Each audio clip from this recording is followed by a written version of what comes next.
Þóri, hvernig var svona nóttin? Hún var bara allt í lagi, lengi að sofna en bara fín eftir það. Búin að rifja upp þetta í huganum, búin að sjá þetta fyrir þér aftur, þetta færi aftur og aftur? Já, alveg nokkur sinnum en ég er bara að reyna svona hugsa um eitthvað annað akkurat núna og já, þetta gerðist og ég myndi klálega að taka þetta skot aftur. Það er engin spurning. Engin spurning. En þá kannski, já, á annan stað?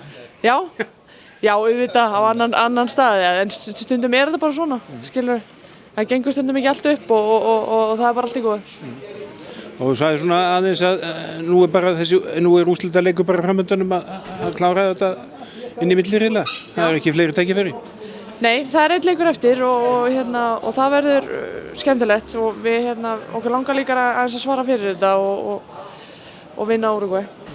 Það eru greinilega svona af þessum tveimur fyrstu leikjum, já, mikil framfaraskref í þessum hópa, svona, maður sér það býr mikið í þessu. Já, algjörlega, ég er kraftur í okkur og allavega í seinni hálfleiknum í gær. Við erum mjög grimmar þá, en já, ég man ekki hvað spurning var.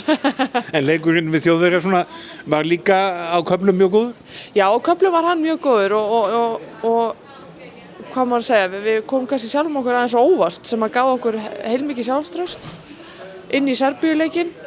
Við hefðum átt byrjað þann leik betur af því við enduðum hann helviti vel. Seinni hálfleikurinn, hvað vinnið þeim 13-8? Já, einmitt. Þú veist, þannig að við sjáum bara, við erum að þróa okkur mjög hratt akkurat núna. En það er mikið undir og þó Úrúgvæjarnir virðist ekki vera öflugir, þá þarf að klára það verkefni. Að sjálfsögðu, ég meina við verðum að vinna Úrúgvæ til að komast inn í þessa milliriðla. Við viljum fara þangað og þá er bara, við höfum eitt tækifæri og við ætlum svo sannarlega að grípa það.